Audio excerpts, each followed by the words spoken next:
Okay. I'm going to lower your gown. Alrighty. Okay. Can you lie back? Mm-hmm. In a quiet room, help the patient into a supine position and make sure he's warm. Look at your chest. Working from his right side, begin by inspecting the heart. To do this, aim a light tangentially across the chest to accentuate the surface flicker of the cardiac movements below. Look for the apical impulse, which should appear in the 5th intercostal space at the left midclavicular line. It should not be wider than one space or unusually prominent. If excess fat, muscle, or breast tissue obscures the impulse, ask the patient to sit up and lean forward. This brings the heart closer to the chest wall and makes the impulse easier to see.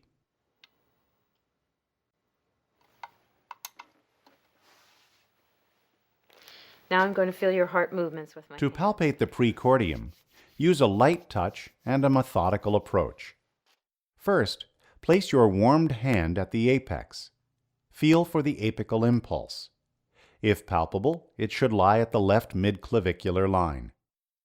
The impulse should last no longer than systole and be no wider than 1 centimeter, and it should feel gentle with no heaves or lifts.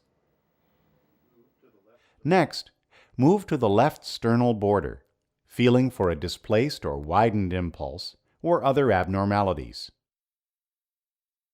Then palpate at the base of the heart to detect any problems.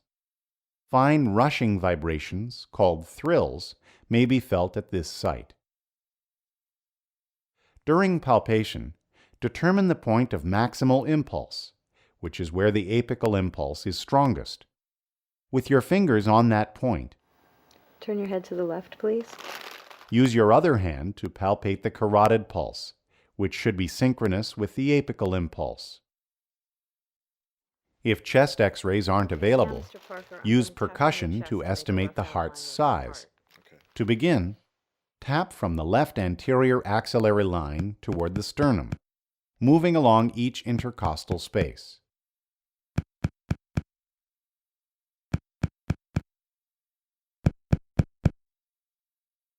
Wherever the percussion notes change from resonance to dullness, mark these spots as the cardiac border. On the left side, resonance should disappear around the PMI.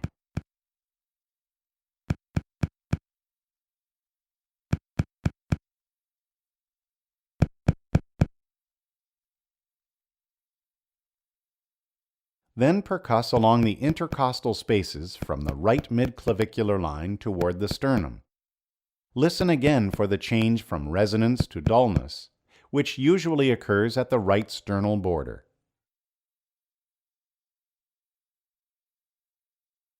When you finish outlining the heart, measure it. In a healthy patient, expect to find 5 to 7 centimeters in the 5th intercostal space, 4 to 6 centimeters in the 4th intercostal space, 3 to 4 centimeters in the 3rd intercostal space, and 1 to 3 centimeters in the 2nd intercostal space. Okay, can I have you sit up now? Mm-hmm. To continue, auscultate the heart with a warm Now I'm going stethoscope, to listen to your moving systematically through all the basic auscultatory sites. These include the aortic area, in the 2nd intercostal space at the right sternal border, the pulmonic area, in the 2nd intercostal space at the left sternal border, the 2nd pulmonic area, in the 3rd intercostal space at the left sternal border, the tricuspid area, in the 4th intercostal space at the left sternal border, and the mitral or apical area, in the 5th intercostal space at the left midclavicular line. Okay, now lean forward a little and breathe quietly while I listen to your chest. Plan to auscultate with the patient seated and in the supine or left lateral recumbent positions. Also plan to use the diaphragm of the stethoscope, inching from site to site. Then switch to the bell and do the same thing. Now assess the heart rate and rhythm, listening at a site where the tones are easily heard. In adults, the rate normally is 60 to 90 beats per minute, and the rhythm is regular. In children, the rate can range from 120 to 170 in newborns to 70 to 110 in 10-year-olds. Your heart rate is normal. Now I'm going to have you take a breath in. When you exhale, hold it while I listen to your heart. Okay. At each site, first listen for S1 while palpating the carotid pulse. S1 should coincide with the rise of the carotid pulse. It should be high-pitched with a moderate intensity. Second, focus on systole, which begins with S1. You should not hear any extra sounds or murmurs.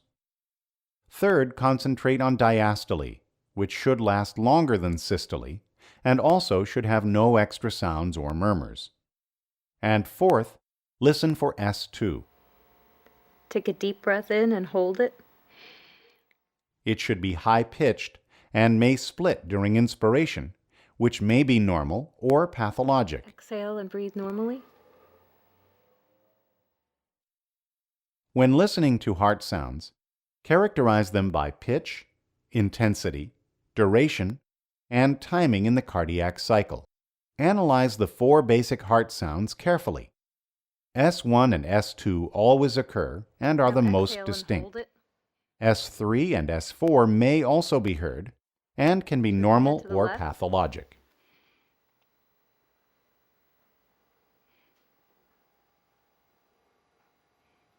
Okay, breathe normally.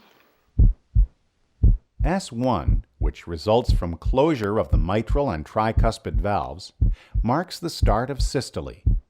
It's heard best at the apex, where it's louder, lower, and longer than S2.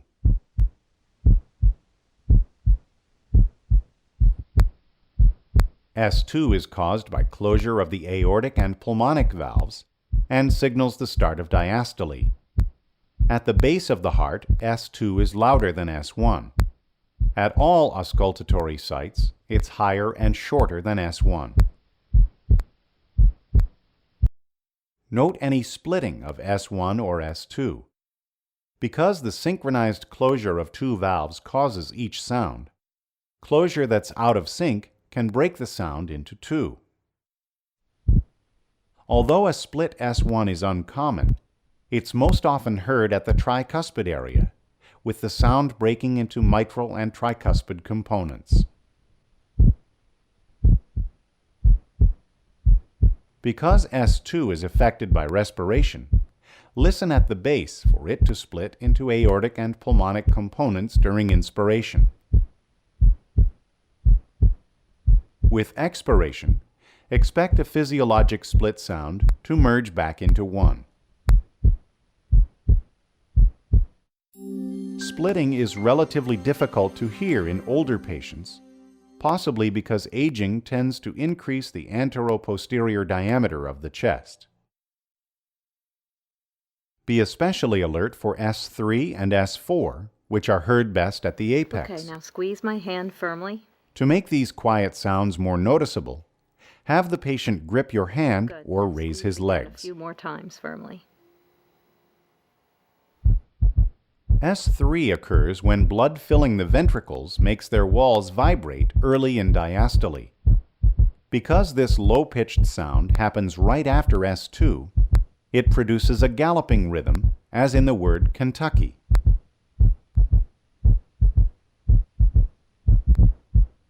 S4 results from vibration of the valves, papillae, and ventricular walls later in diastole.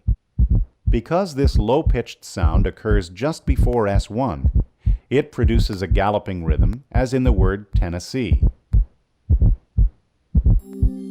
S4 is more common in older adults because they're likely to have decreased compliance of the left ventricle. In a patient with S3 and S4 heart sounds, you'll hear a summation gallop. Now I'm going to listen to your heart some more. If you have trouble hearing any of these gallops, listen with the patient in the left lateral recumbent position and use the bell of your stethoscope. Now I'm going to have you lie back, Mr. Parker. After identifying basic sounds, listen for extra heart sounds, such as ejection clicks, systolic clicks, and a pericardial friction rub. Ejection clicks are high-pitched and result from faulty opening of the semilunar valves. A pulmonic click is heard best in the pulmonic area during expiration. An aortic click is less sharp, is heard best in the aortic area, and is equally loud during inspiration and expiration.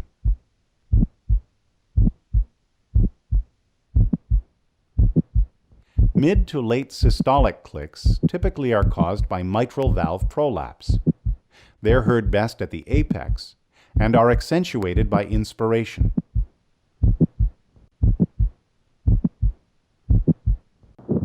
A pericardial friction rub occurs when the surfaces of an inflamed pericardial sac rub against each other audibly.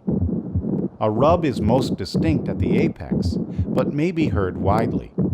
Its intense grating sound may occur throughout S1 and S2.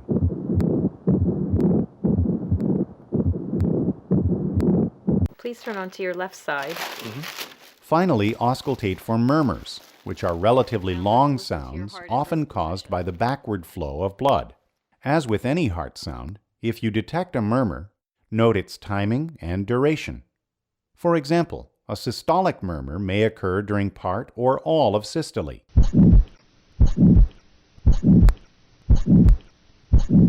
Similarly, a diastolic murmur may occur during part or all of diastole.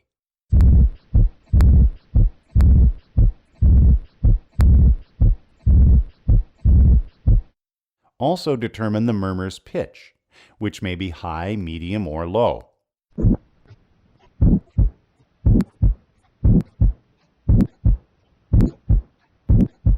And rate its intensity.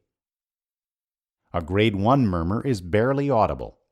Grade 2 is quiet but clearly audible. Grade 3 is moderately loud. Grade 4 is loud and associated with a thrill. Grade 5 is very loud with an easily palpable thrill. Grade 6 is very loud with a palpable and visible thrill. In addition, describe the murmur's quality. For example, a murmur may be blowing, rumbling, or harsh. Also note the murmur's location, radiation, pattern such as crescendo, decrescendo, or plateau, and changes with the respiratory phase. In children and adolescents, you may find innocent murmurs, which have no known cause. They usually occur in the pulmonic area, are grade 1 or 2, and disappear when the patient sits or stands. Although examination of the heart requires expert use of all the basic assessment techniques, you can easily achieve this level of skill with practice. And with this skill comes the ability to take your physical examination, health history, and laboratory test findings, and build a complete clinical picture of the patient's cardiac health.